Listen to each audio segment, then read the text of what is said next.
अस्सलामुअलैकुम। खैर मकदम है आपका अपने YouTube channel Khan education hub पर। आज हुई एग्ज़ाम जो कि उर्दू विषय से थी। इस वीडियो में हम उस पेपर के आंसर की के बारे में बात करेंगे। बिना देरी के चलो शुरू करते हैं।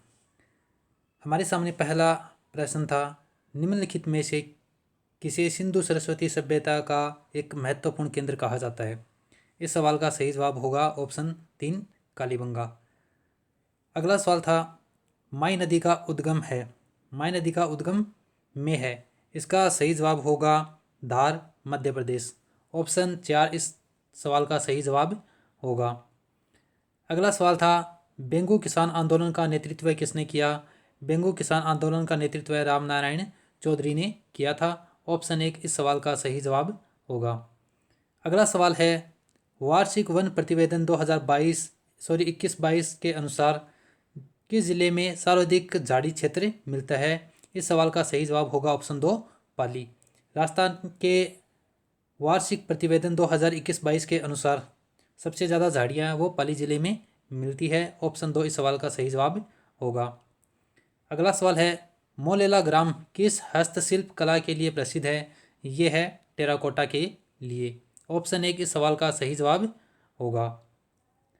अगला सवाल हमारे सामने है, निम्नलिखित में से जिले में 2011 की जनगणना के अनुसार न्यूनतम नगरीय जनसंख्या मिलती है। न्यूनतम नगरीय जनसंख्या है वो राजसमंद में मिलती है। अगर हम बात करें प्रतिशत की है डूंगरपुर में। वहीं न्यूनतम नगरीय जनसंख्या की बात करें तो इसका जवाब आएगा ऑप्शन 4 राजसमंद। अगला सवाल है, मेवातीरी उपबोली है, मेवातीरी उपबोली है वो है अहिरवाटी। ऑप्शन 1 इस सवाल का सही जवाब होगा। अगला सवाल है, किशनगढ़ अजमेर हवाई अड्डे का उद्घाटन कब किया गया। इस सवाल का सही जवाब होगा अक्टूबर 2017 को। ऑप्शन 3 सवाल नंबर 8 का सही जवाब होगा। सवाल नंबर 9 है, 18वीं शताब्दी में राजस्थान में रेण, सापुरा, सिंहथल, खेड़ापा किस संप्रदाय के प्रमुख केंद्र थे। इस सवाल का सही जवाब होगा ऑप्शन 2 रामसनी। ये सारे रामसनी संप्रदाय से संबंधित हैं। नेक्स्ट क्वेश्चन था, शहरिया विकास कार्यक्रम में लागू किया गया था। ये लागू किया गया था शाहबाद व किशनगंज में। ऑप्शन 1 इस सवाल का सही जवाब होगा। सवाल नंबर 11 था, उत्तर दक्षिण गलियारा यानी कॉरिडोर राजस्थान के किस जिले से गुजरता है। ये राजस्थान के सबसे पूर्वी जिले धौलपुर से गुजरता है। ऑप्शन नंबर 3 या सी इस सवाल का सही जवाब होगा। अगला सवाल है, वीर सतसईरा रचनाकार है, वीर सतसईरा रचनाकार है नाथू सिंह मैहियारिया। ऑप्शन 3 इस सवाल का सही जवाब होगा। वहीं वीर सतसई की मूल जो वीर सतसई है वो मूल रूप से सूर्यमल मिश्रण की लिखी हुई है। फिर नाथुसिंह मैहियारिया ने इसे फिर से लिखा। ऑप्शन सी इस सवाल का सही जवाब होगा।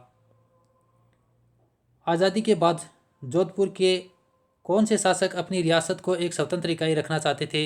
ये थे महाराजा हनुमंत सिंह। ऑप्शन 1 इस सवाल का सही जवाब होगा। सवाल नंबर 14 है, 20 से 30 डिग्री सेल्सियस तापमान व 90 दिन पाला रहित कौन सी फसल की अच्छी गुणवत्ता के उत्पादन के लिए आवश्यक है। इस सवाल का सही जवाब होगा ऑप्शन डी कपास। कपास के लिए ये कंडीशन होनी जरूरी है। अगला सवाल है, हाला झालारी कुंडलियाँ काव्य रचनारा सिरजक है। इसका जो सही जवाब होगा वो होगा ईश्वरदास बारठ। ऑप्शन 2 इस सवाल का सही जवाब होगा। हाला झालारी कुंडलिया वो ईश्वरदास बारठ ने लिखी थी। अगला सवाल है, निम्नलिखित में से कौन सा पुरुषों का वस्त्र है। इस सवाल का सही जवाब होगा डोडी। बाकी के 3 हैं ये स्त्रियों से संबंधित वस्त्र हैं। ऑप्शन 2 इस सवाल का सही जवाब होगा। सवाल नंबर 17 है, राजस्थान भाषारी बोलियों में नी गिणिजे। तो इसका सही जवाब होगा ऑप्शन 4 बघेली। बाकी की तीनों राजस्थान की भाषाएं, बघेली है वो राजस्थान की भाषा नहीं है। जेठ सागर, ब्रह्म सागर, कौशिक राम का कुंड निम्नलिखित में से किन शहर में स्थित है। इस सवाल का सही जवाब होगा ऑप्शन 2 जैसलमेर। ये सारे जैसलमेर में स्थित हैं। सवाल नंबर 19 है, रामसनी संप्रदाय की प्रधान पीठ कठिन्य है। इसका सही जवाब होगा शाहपुरा भीलवाड़ा। थोड़ी देर पहले ये सवाल आया था, यानी ये सवाल 2 बार आया। रामसनेही संप्रदाय है वो शाहपुरा भीलवाड़ा में है। अगला सवाल है, हथकरघा उद्योग के लिए निम्न में से कौन सा स्थान प्रसिद्ध है? इसके लिए मांगरोल प्रसिद्ध है। दौसा का मांगरोल हथकरघा उद्योग के लिए फेमस है। अगला सवाल है, असाहित कवीरी रचना कौन सी है? असाहित की रचना है हंसावली। ऑप्शन 2 इस सवाल का सही जवाब होगा। सवाल नंबर 22 है, बीकानेर जिले में कौन सा लिग्नाइट खनन क्षेत्र स्थित नहीं है? इसका सही जवाब होगा ऑप्शन 3 बोथिया। बोथिया बाड़मेर में स्थित है, न कि बीकानेर में। अगला सवाल हमारे सामने है, राजस्थान के निम्नलिखित में से किस मंदिर में दुर्ग स्थापत्य कला का अवलंबन नहीं किया गया है? इस सवाल का सही जवाब होगा ऑप्शन 2 जगदीश मंदिर उदयपुर। जगदीश मंदिर उदयपुर में दुर्ग स्थापत्य कला का अवलंबन नहीं किया गया है। ऑप्शन 2 इस सवाल का सही जवाब होगा। सवाल नंबर 24 है, गागरोन का युद्ध किसके मध्य लड़ा गया था? गागरोन का युद्ध है वो महमूद खिलजी द्वितीय और महाराणा सांगा के मध्य लड़ा गया था। ऑप्शन 4 इस सवाल का सही जवाब होगा। सवाल नंबर 25 है, चौथ माता किस जनजाति की कुल देवी है? चौथ माता है वो कंजर जनजाति की कुल देवी है। ऑप्शन 4 इस सवाल का सही जवाब होगा। देवयानी कुंड में स्थित है। देवयानी कुंड है वो जयपुर में स्थित है। इसे तीर्थों की नानी भी कहा जाता है। ऑप्शन 3 इस सवाल का सही जवाब होगा। अगला सवाल है, कांकण, डोरडा, बिंदौली एवं सामेला राजस्थान में किस अवसर से संबंधित हैं? ये सारी की सारी विवाह से संबंधित है। ऑप्शन सी इस सवाल का सही जवाब होगा। अगला सवाल है, 25 मार्च 1948 को राजस्थान संघ के निर्माण के समय देशी रियासतों के निम्न समूह में से कौन सा संघ का हिस्सा नहीं था? इसमें कोटा बूंदी बारा कोटा बूंदी झालावाड़ और शाहपुरा थे। डूंगरपुर बांसवाड़ा प्रतापगढ़ टोंक भी थे। कोटा बूंदी किशनगढ़ शाहपुरा ये भी थे। लेकिन जो उदयपुर है वो दूसरे चरण में नहीं बल्कि तीसरे चरण में यानी 18 अप्रैल को इसमें शामिल हुआ था। ऑप्शन 3 इस सवाल का सही जवाब होगा। अगला सवाल हमारे सामने है, हाड़ौती अंचल राज चावा गीतकार है। हाड़ौती अंचल राज चावा गीतकार है वो है रघुराज सिंह हाड़ा। ऑप्शन 1 इस सवाल का सही जवाब होगा।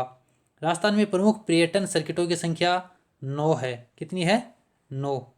ऑप्शन 4 इस सवाल का सही जवाब होगा।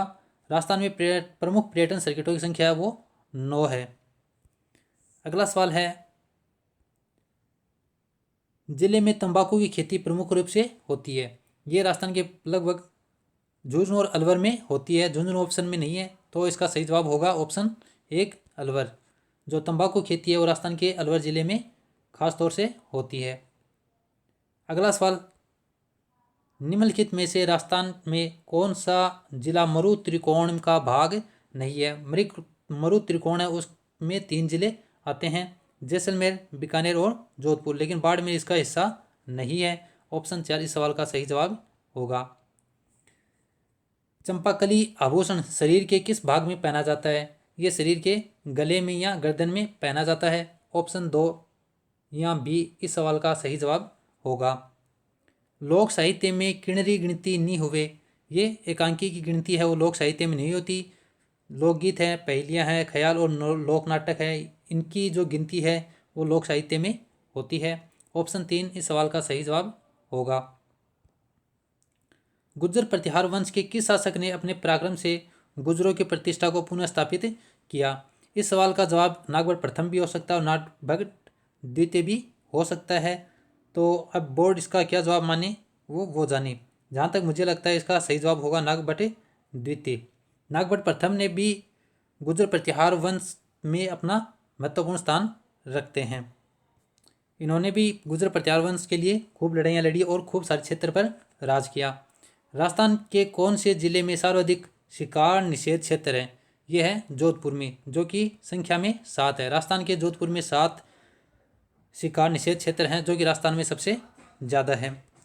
अगला सवाल है, कि सभ्यता कांतली नदी पर स्थित है? कांतली नदी पर है गणेश्वर सभ्यता। गणेश्वर सभ्यता जो कि सीकर जिले में स्थित है, जो कि कांतली नदी पर है।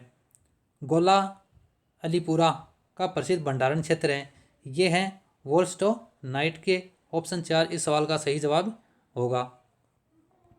अगला सवाल है, राजस्थान के कौन से क्षेत्र में गुलाबी गणगौर चैत्र शुक्ल पंचमी को मनाई जाती है? ये मनाई जाती है नाथद्वारा में। ऑप्शन 4 इस सवाल का सही जवाब होगा। सवाल नंबर 40 है, वर्ष 2011 की जनगणना के अनुसार राजस्थान के जिले में महिला साक्षरता न्यूनतम रही है। ये रही है जालोर में। ऑप्शन डी इस सवाल का सही जवाब होगा। जालोर में महिला साक्षरता दर है वो सबसे कम रही है। राजस्थान का राज्य खेल कौन सा है? सबको पता है, ये खेल है बास्केटबॉल। ऑप्शन 2 इस सवाल का सही जवाब है। किस जिले में रक्षा अनुसंधान प्रयोगशाला स्थित है? ये स्थित है जोधपुर में। ऑप्शन सी इस सवाल का सही जवाब होगा। अगला सवाल है, RSIMDC में स्थापित किया गया। यह स्थापित किया गया था 1969 में। ऑप्शन 2 इस सवाल का सही जवाब होगा 1969। अगला सवाल, शिक्षा का अधिकार अधिनियम का राजस्थान में नाम है। इसका नाम है RTE अधिनियम 2011। जो 2009 का अधिनियम है वो राजस्थान में 2011 में बना और लागू हुआ। अगला सवाल है, राष्ट्रीय साक्षरता मिशन की शुरुआत किस वर्ष में की गई थी? इसकी शुरुआत है वो 1988 में की गई थी। ऑप्शन नंबर 3 या सी सवाल नंबर 45 का सही जवाब होगा।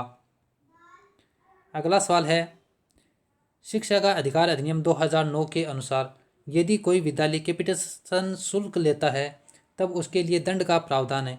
अगर जो कैपिटेशन शुल्क लेता है तो उसे कैपिटेशन शुल्क के 10 गुना का अर्थदंड दिया जाता है। ऑप्शन 1 इस सवाल का सही जवाब होगा।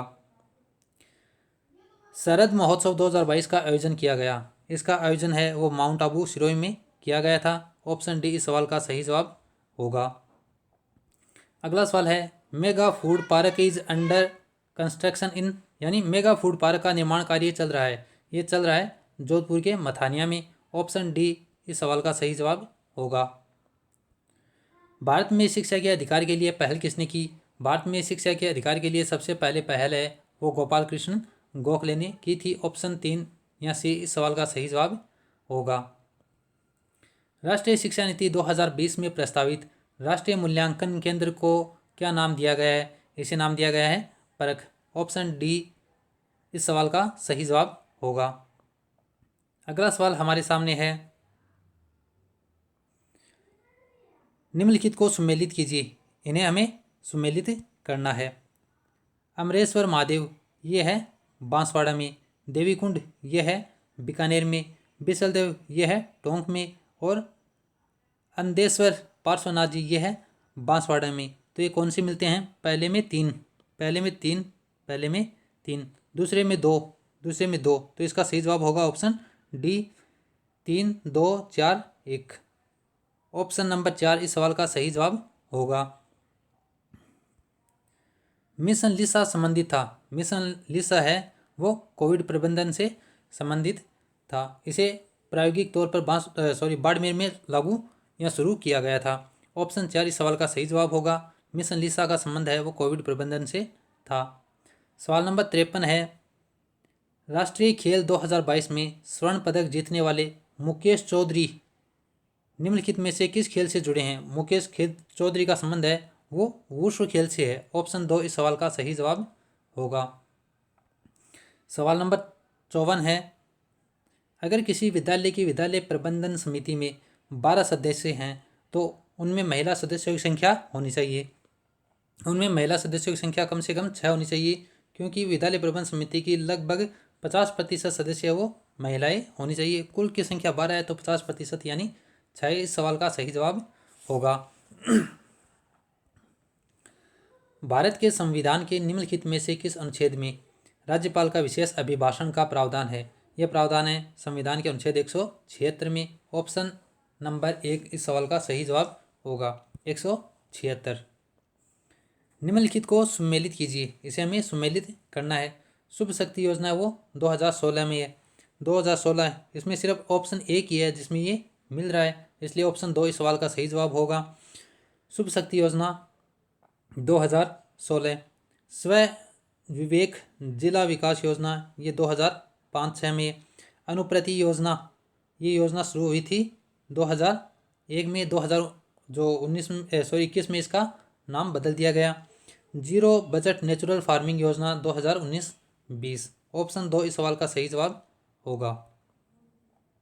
सवाल नंबर 57 है, मुख्यमंत्री चिरंजीवी स्वास्थ्य बीमा योजना के अंतर्गत परिवार द्वारा चुकाई जाने वाली प्रीमियम की राशि है, ये राशि है 850 रुपये। 850 रुपये इस सवाल का सही जवाब होगा, जो कि ऑप्शन 2 में है।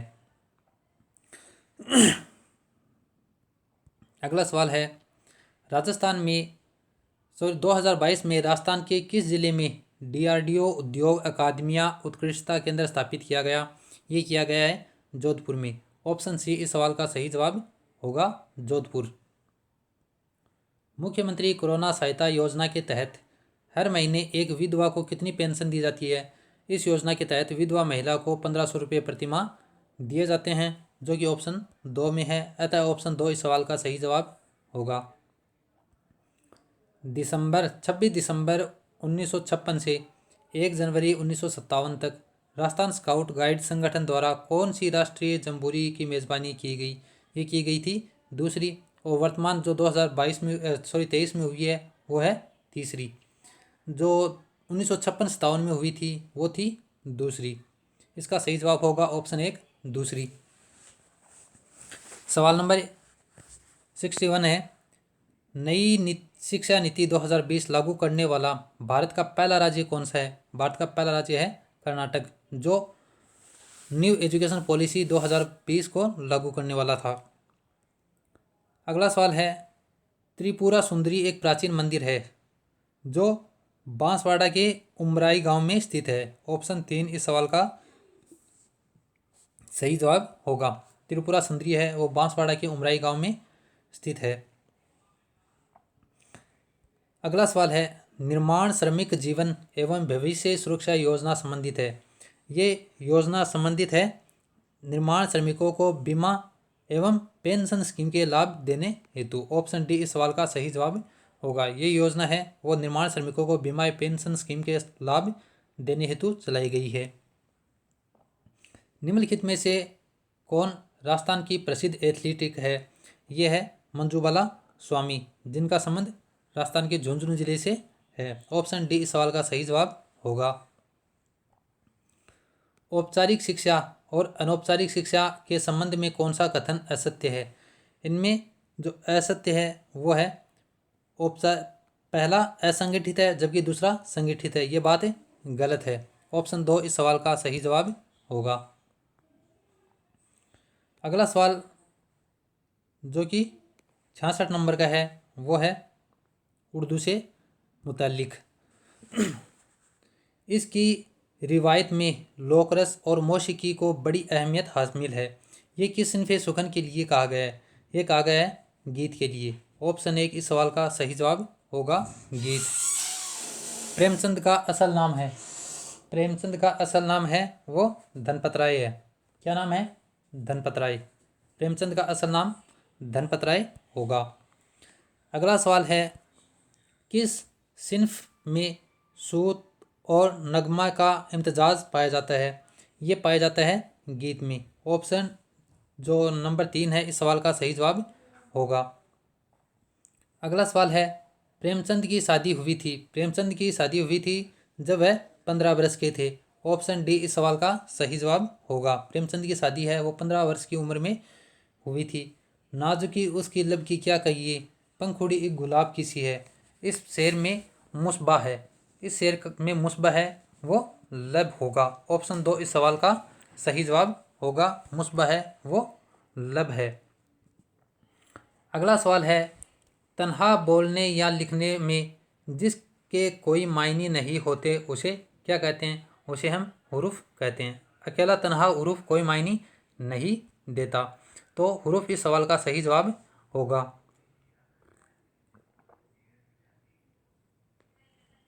अगला सवाल है, नज़ीर का सने वफ़ात है। नज़ीर से मुराद यहाँ पर नज़ीर अकबर आबादी है। इनकी वफ़ात है वो 1830 में हुई थी। ऑप्शन 1 इस सवाल का सही जवाब होगा। सवाल नंबर 73 है, किस्सा या असल मौजू कि किस सिनफ के अज्जाई तरकीबी हैं? किस्सा असल मौजू है, ये मसनवी में भी होते हैं, नावल में भी होते हैं, अफसाना में भी होते हैं। अब बोर्ड इसको क्या माने पता नहीं। किस्सा नावल का भी अहम जुज है, मसनवी का भी है और अफसाने का भी है। तो इसके हो सकता है ये क्वेश्चन डिलीट हो। अगला सवाल है, सुबह होती है शाम होती है उम्र यूं ही तमाम होती है, किस सनअत का शेर है? इसमें सनत तजाद का इस्तेमाल हुआ है, जहाँ पर सुबह और शाम नाम आया जो आपस में अपोजिट या जिद है। इसका सही जवाब होगा ऑप्शन बी, तजाद। अगला सवाल है, इस्माइल मेरठी का साले विलादत है। इस्माइल मेरठी का साले विलादत है वो है 1844। ऑप्शन डी इस सवाल का सही जवाब होगा 1844। अंगारे के अफसाना निगारों के नाम है। अंगारे जो कि 1932 में शाया हुआ था, इसमें किस किस के अफसाने हैं? इसका सही जवाब होगा अहमद अली, रशीद जहां, मोहम्मदुल जफ़र और सज्जाद ज़हीर। ऑप्शन 3 इस सवाल का सही जवाब होगा। सवाल नंबर 77 है, प्रेमचंद का चौथा नावल कौन सा था और कब शाया हुआ? प्रेमचंद का चौथा नावल है वो जलवाए-ए-शार था जो कि 1912 में शाया हुआ। ऑप्शन 4 इस सवाल का सही जवाब होगा। 77 नंबर सवाल का सही जवाब ऑप्शन 2 होगा। इसके बाद हम बात करें 78 नंबर सवाल की, तो 78 नंबर सवाल है, हिंदी ज़बान में उर्दू अदब की तारीख लिखी है। उन्होंने लिखी है, किसने लिखी है? सैयद एहसान हुसैन ने। उन्होंने एक किताब लिखी थी उर्दू साहित्य का आलोचनात्मक इतिहास, जो कि हिंदी ज़बान में थी और ये उर्दू साहित्य का इतिहास था, उर्दू की तारीख थी। ऑप्शन 1 इस सवाल का सही जवाब होगा। अगला सवाल है, अच्छे नावल की पहचान हकीकी ज़िंदगी की पेशकश है, राय है। ये राय थी डॉक्टर कमर रईस की। ऑप्शन सी इस सवाल का सही जवाब होगा। ऑप्शन सी डॉक्टर कमर रईस। अगला सवाल है, नावल के इब्तदाई नमूने किसके यहाँ मिलते हैं? ये मिलते हैं नज़ीर अहमद देलवी या फिर कहीं डिप्टी नज़ीर अहमद। इन्हीं को ही डिप्टी नज़ीर अहमद या नज़ीर अहमद देलवी कहते हैं। ऑप्शन 2 इस सवाल का सही जवाब होगा, नज़ीर अहमद। अगला सवाल है, अमेरिका और यूरोप का सफ़रनामा लिखा है, ये लिखा था सैयद एहसान हुसैन ने साहिल और समंदर के नाम से। ऑप्शन 2 इस सवाल का सही जवाब होगा। अगला सवाल है, मुर्दामन होना मुहावरे का मायनी बताइए। इसका जो मायनी होगा वो होगा बहुत खफा होना। ऑप्शन सी इस सवाल का सही जवाब होगा, बहुत खफा होना। सवाल नंबर 83 है, उर्दू अदब का पहला ड्रामा इंद्र सभा किसके अहद का से ताल्लुक़ रखता है? ये रखता है वाजिद अली शाह के अहद से, जो कि लखनऊ के आखिरी नवाब थे। इंद्र सभा अमानत लखनवी का ड्रामा है और ये वाजिद अली शाह के दौरे हुकूमत में लिखा गया और खेला गया। अगला सवाल है, इनमें मुतरादिफ मायने वाले लफ्ज़ बताइए। मुतरादिफ का मायने होता है एक जैसे मायने रखने वाले। इसका सही जवाब होगा जन्नत और बहिश्त। ऑप्शन 1 इस सवाल का सही जवाब है। बहिश्त और जन्नत दोनों मुतरादिफ अल्फाज हैं। कबीर का ताल्लुक़ किस सिनफ़े सुखन से है? कबीर ने बहुत से दोहे कहे हैं, इनका ताल्लुक़ दोहे के सिनफ़े सुखन से है। ऑप्शन 2 इस सवाल का सही जवाब होगा। कबीर का ताल्लुक़ है वो दोहे से था। सवाल नंबर 86 है, वह कौन सी सिनफ है जो हिंदी से उर्दू में आई? ये आई थी गीत। ऑप्शन 2 इस सवाल का सही जवाब है। गीत सिनफ है वो उर्दू में हिंदी से आई। हम खेल रहे हैं, इसमें फ़ैल कौन सा है? फ़ैल का मायने होता है क्रिया। इसमें इसका सही जवाब होगा ऑप्शन 3 खेल। ऑप्शन सी इस सवाल का सही जवाब होगा। सवाल नंबर 88 है, वह ज़मीर जो सवाल पूछने के लिए इस्तेमाल की जाए उसे क्या कहते हैं? उसे हम ज़मीर इस्तिफ़ामिया कहते हैं। ऑप्शन बी सवाल नंबर 88 का सही जवाब होगा। वह ज़मीर जो हम सवाल पूछने के लिए इस्तेमाल में लेते हैं वो ज़मीर इस्तिफ़ामिया होती है। अब हम बात करें सवाल नंबर 89 की। 89 का सवाल है, भक्ति काल से किसका ताल्लुक़ है? भक्ति काल से ताल्लुक़ है वो संत कबीर से है। संत कबीर का ताल्लुक है वो भक्ति काल से है। ऑप्शन 1 इस सवाल का सही जवाब होगा। अख्तर शेरानी पैदा हुए। अख्तर शेरानी की पैदाइश है वो टोंक में हुई थी। ऑप्शन 1 इस सवाल का सही जवाब है। अख्तर शेरानी की पैदाइश वो टोंक में हुई थी।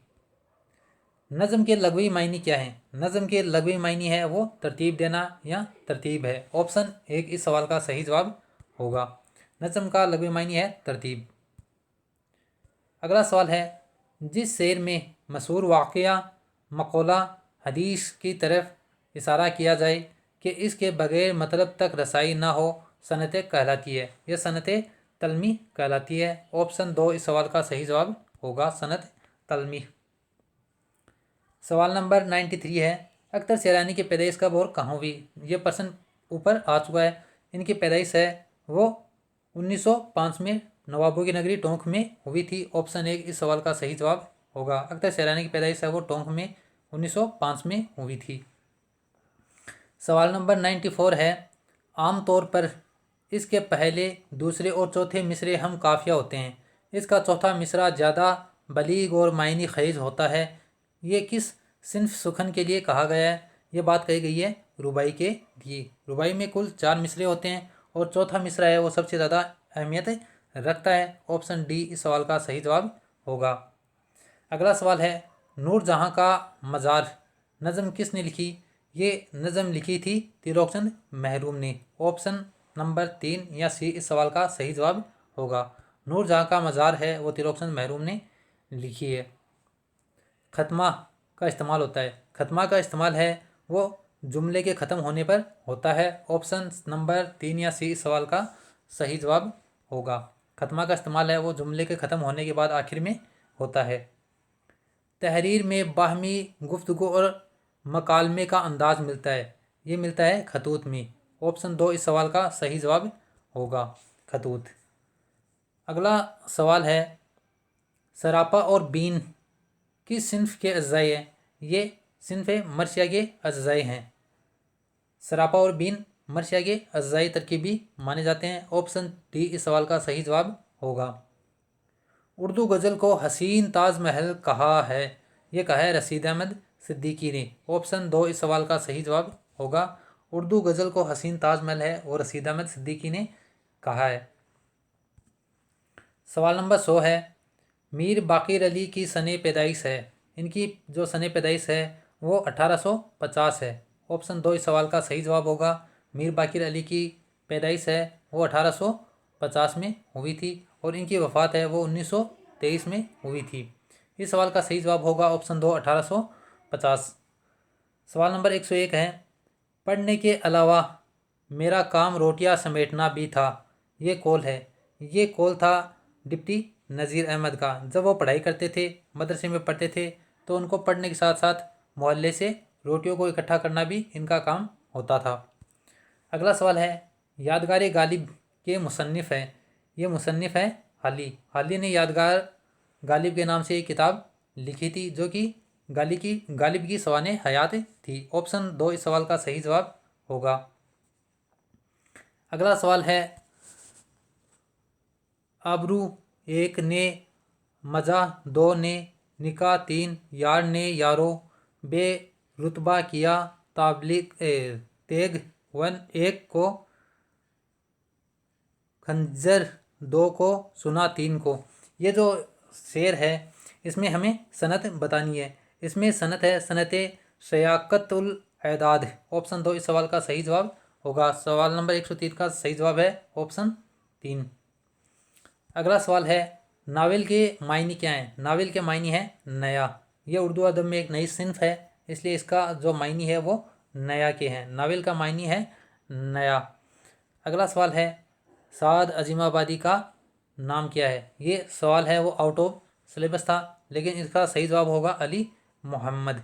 ऑप्शन 2 इस सवाल का सही जवाब है। साद अजीमाबादी का असल नाम है वो अली मोहम्मद। वहीं वली मोहम्मद है नज़ीर अकबर आबादी का। अगला सवाल है, मक्तह किस शेर को कहते हैं? मक्तह उस शेर को कहते हैं जो गज़ल का आखिरी शेर होता है और शायर जिसमें अपना तखल्लुस लोगों के सामने पेश करता है। ऑप्शन डी इस सवाल का सही जवाब है। गज़ल का आखिरी शेर जिसमें शायर का तखल्लुस हो उसे मक्तह कहते हैं। अख्तर शेरानी का शुमार होता है? अख्तर शेरानी का शुमार है वो शायरी रोमान या रोमानी शायरी की हैसियत से उर्दू अदब में है। ऑप्शन डी इस सवाल का सही जवाब है। अख्तर शेरानी का शुमार होता है रोमानी शायर की हैसियत से। अगला सवाल है, लफ्ज़ नेक का मुतजाद है, मुतजाद यानी विलोम शब्द, इसका जो मुतजाद है वो है बद, नेको बद। ऑप्शन 3 इस सवाल का सही जवाब होगा। गज़ल के लघवी मायने है, गज़ल के लघवी मायने है औरतों से बातें करना, औरतों की बातें करना। ऑप्शन नंबर 3 इस सवाल का सही जवाब है। गज़ल का लघवी मायने है औरतों की बातें करना या औरतों से बातें करना। मरसिया की किस्में होती है? मरसिया आमतौर पर दो तरह के होते हैं जिन्हें हम शख्सी मरसिया या करबलाई मरसिया कहते हैं। ऑप्शन 3 इस सवाल का सही जवाब होगा। मरसिया की किस्में हैं वो दो होती है। दोहा में मिसरे होते हैं, दोहा में दो मिसरे होते हैं। ऑप्शन 1 इस सवाल का सही जवाब होगा। दोहा में कुल दो मिसरे होते हैं। अगला सवाल है, फ़ने अरूज के उस्ताद, नजूम के माहिर, तसव्वुफ़ से वाकिफ़ और बहुत बड़े फ़लसफ़ी शायर थे। ये बात हो रही है मोमिन खां मोमिन के बारे में। ऑप्शन 3 इस सवाल का सही जवाब होगा, मोमिन खां मोमिन। अगला सवाल हमारे सामने है, अफसाने के अज्जाई तरकीबी की तादाद है? कहीं 6 आती है, कहीं 7। तो इस सवाल का सही जवाब शायद 7 माना जाए। ऑप्शन डी इस सवाल का सही जवाब होगा। अफसाने के अज्जाई तरकीबी हैं वो 7 हैं। सवाल नंबर 114 है, मकतूब आलिया कहते हैं, मकतूब आलिया उसे कहते हैं जिसे खत लिखा जाए। तो इसका सही जवाब होगा ऑप्शन 3, जिसको खत लिखा जा रहा है उसे मकतूब आलिया कहते हैं। ऑप्शन 3 इस सवाल का सही जवाब होगा। अगला सवाल है, 3 या 3 से ज़ायद यकसा अल्फाज के दरमियान कौन सी अलामत का इस्तेमाल किया जाता है? ये किया जाता है सक्ता का। ऑप्शन 2 इस सवाल का सही जवाब होगा। जब 3 या 3 से ज़ायद एक ही तरह के कोई अल्फाज आते हैं तो उनके बीच में सक्ता का निशान है वो इस्तेमाल किया जाता है। मदरजा जेल साबके अल्फाज हैं, साबके में कौन से आएगा? इसमें ऑप्शन जो सी है वो सही है। ये सारे साबके हैं, बाकी इनमें ला के भी जुड़े हुए हैं, लेकिन अन है, जी है, बा है, बे है, ये साबके के तौर पर इस्तेमाल होते हैं। ऑप्शन 3 इस सवाल का सही जवाब होगा। खत लिखने वाले को क्या कहते हैं? जिसको खत लिखा जाए उसे मकतूब आलिया कहते हैं और जो खत लिख रहा है उसे कातिब कहते हैं। ऑप्शन 2 इस सवाल का सही जवाब होगा। जो खत लिख रहा है उसे कातिब कहते हैं। सवाल नंबर 118 है, फोर्ट विलियम कॉलेज की मशहूर तसनीफ़ का नाम है? इनका नाम है बागो बहार, जो मीर अमन ने 1802-3 में लिखी थी। बागो बहार फोर्ट विलियम की सबसे मशहूर तसनीफ़ मानी जाती है जो मीर अमन ने लिखी थी, बागो बहार। लफ्ज़ आसमान के मुतरादिफ़ात अल्फाज हैं। ये जो आसमान के मुतरादिफ़ हैं, पर्यायवाची हैं, वो है गर्दो, सफहर, चरख, फलक। ऑप्शन 1 इस सवाल का सही जवाब होगा। सवाल नंबर 120 है, मसनवी के लिए कितने अवजान मुकर्रर हैं? मसनवी के लिए कुल 7 अवजान मुकर्रर हैं। ऑप्शन डी इस सवाल का सही जवाब होगा। मसनवी के लिए 7 अवजान मुकर्रर हैं। नज़म मुफलिसी किस हैद या फ़ौरम में लिखी गई है? ये लिखी गई है मुखम्मस। मुखम्मस उस नज़म को कहते हैं जिसके हर बंद में 5 मिसरे होते हैं। लफ्ज़ जो नज़म मुफलिसी है इसके हर बंद में 5 मिसरे हैं, इसलिए ये मुखम्मस में मानी जाती है। ऑप्शन 2 इस सवाल का सही जवाब होगा। उन्वान, तसलसल और रब्त अज्जा है, ये अज्जा हैं नज़म के। ऑप्शन जो बी है वो इस सवाल का सही जवाब होगा। मसनवी सनफ़े सुगन है, मसनवी सनफ़े सुगन है एक बयानिया सिनफ है। मसनवी एक बयानिया सिनफ है। ऑप्शन नंबर 2 इस सवाल का सही जवाब होगा। मसनवी एक बयानिया सिनफ है। मसनवी किस ज़बान का लफ्ज़ है? मसनवी अरबी ज़बान का लफ्ज़ है, हालांकि ये उर्दू अदब में फ़ारसी से आई। अरबी में मसनवी का कोई लेना देना नहीं है। मसनवी का जो लफ्ज़ है वो अरबी है। यहाँ पर लफ्ज़ पूछा है मसनवी किस ज़बान का लफ्ज़ है, ये अरबी ज़बान का लफ्ज़ है। अरबी में हालांकि इसका कोई वजूद नहीं है। मसनवी की शुरुआत वो फ़ारसी में हुई थी। अगला है, नावल चौगाने हस्ती हिंदी में किस नाम से शाया हुआ? ये शाया हुआ था रणभूमि। ऑप्शन 1 इस सवाल का सही जवाब होगा। ऑप्शन 1 रणभूमि। अगला सवाल है, तलबा का तलफ़ुज़ किस तरह बेहतर होगा? तलबा का तलफ़ुज़ है वो सबक की बुलंद ख्वानी करके हम सही कर सकते हैं। अगर इमला पूछता तो सबक की नकल, लेकिन यहाँ पर पूछ रहा है जो तलबा का तलफ़ुज़ है वो सबक की बुलंद ख्वानी करवा कर हम सही कर सकते हैं। अगला सवाल है, कौन सा तरीका उर्दू के लिए मौजू नहीं है मगर अंग्रेजी के लिए है? इस सवाल का सही जवाब है ऑप्शन डी एराब। ऑप्शन डी इस सवाल का सही जवाब होगा। तलबा के तलफ़ुज़ को बेहतर बनाने के लिए ज़रूरी है, वही सवाल फिर से रिपीट हो गया। इसका सही जवाब होगा सबक की बुलंद ख्वानी करना। ऑप्शन बी इस सवाल का सही जवाब होगा, सबक की बुलंद ख्वानी करना। खामोश मुताल्ला के लिए क्या फ़ायदे हैं? इसके सब कुछ, ये जो सवाल है, पढ़ने की रफ्तार में इजाफा और आगे लिखा हुआ है सब कुछ मतलब ये तीनों इसके फ़ायदे हैं। ऑप्शन नंबर 4 है पढ़ने की रफ्तार में इजाफा सब कुछ, तो ये इसका सही जवाब होगा। सवाल नंबर 130 है, तहकीकी तरीके तदरीस के इब्तदाई नक़ूस किसके यहाँ मिलते हैं? ये मिलते हैं अरस्तु के यहाँ, जो कि यूनान के एक मशहूर फ़लसफ़ी गुजरे हैं। ऑप्शन बी इस सवाल का सही जवाब होगा। तहकीकी तरीके तदरीस के इब्तदाई नक़ूस हैं वो अरस्तु के यहाँ मिलते हैं। सवाल नंबर 131 है, कौन से तरीके में लफ्ज़ को बार बार पढ़ाने की आदत डाली जाती है? तो साफ सी बात है कि यहाँ पर लफ्ज़ की आदत डालनी है तो हमें लफ्ज़ वारी तरीका इस्तेमाल करना होगा। ऑप्शन सी इस सवाल का सही जवाब होगा, लफ्ज़ वारी तरीका। सवाल नंबर 132 है, जुज से कुल की तरफ जाने से मुराद है? इससे मुराद है जुज का मायने होता है कम, कुल का मायने होता है ज़्यादा या पूरा। ऑप्शन 2 इस सवाल का सही जवाब होगा, कम से ज़्यादा की तरफ। जुज से कुल यानी कम से ज़्यादा की तरफ। मुरक्कब हुरूफ किसे कहते हैं? इसका सही जवाब होगा दो लफ्ज़ों की तकरार को मुरक्कब हुरूफ कहते हैं। ऑप्शन नंबर 3 133 सवाल नंबर 133 का सही जवाब होगा दो लफ्ज़ों की तकरार को। तदरीस नज़म के लिए मौसर है, इसके लिए मौसर है तलबा की बुलंद ख्वानी। ऑप्शन 2 है वो इस सवाल का सही जवाब होगा। 1920 में किस तदरीसी प्लान का तजर्बा सामने आया? यह आया था डाल्टन प्लान का। ऑप्शन 2 इस सवाल का सही जवाब होगा। डाल्टन प्लान है वो हमारे सामने 1920 में आया था। उसके बाद में 136 सवाल नंबर 136 डिस्लेक्सिया संबंधित है। डिस्लेक्सिया है वो पठन अक्षमता से संबंधित होता है, जो कि पढ़ने में कठिनाई का सामना करना पड़ता है, उसे डिस्लेक्सिया कहते हैं। सवाल नंबर 137 है, उपलब्धि अभिप्रेरणा का सिद्धांत किसके द्वारा दिया गया? ये दिया गया था मैकलेलैंड के द्वारा। ऑप्शन 3 इस सवाल का सही जवाब होगा। एक आंतरिक मानसिक दशा जो किसी व्यवहार या क्रिया को प्रारंभ करने तथा बनाए रखने को प्रवृत्त करती है कहलाती है, ये कहलाती है अभिप्रेरणा या मोटिवेशन। ऑप्शन 3 इस सवाल का सही जवाब होगा। निम्नलिखित में से कौन सी क्रिया प्रस्तुत अनुबंध को प्रक्रिया से संबंधित नहीं है? इसका सही जवाब होगा ऑप्शन डी अनुकरण।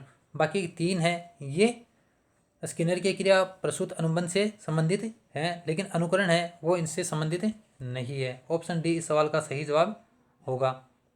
सवाल नंबर 140 है, रमेश को अपने पारिवारिक समारोह में भाग लेना पसंद नहीं है और अपनी माता को उदासीन रखना भी नहीं चाहता।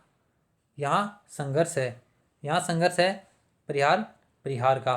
ऑप्शन जो 1 है वो इस सवाल का सही जवाब होगा परिहार। 20वीं शताब्दी को बालक की शताब्दी कहा जाता है, यह कथन है क्रो एंड क्रो का।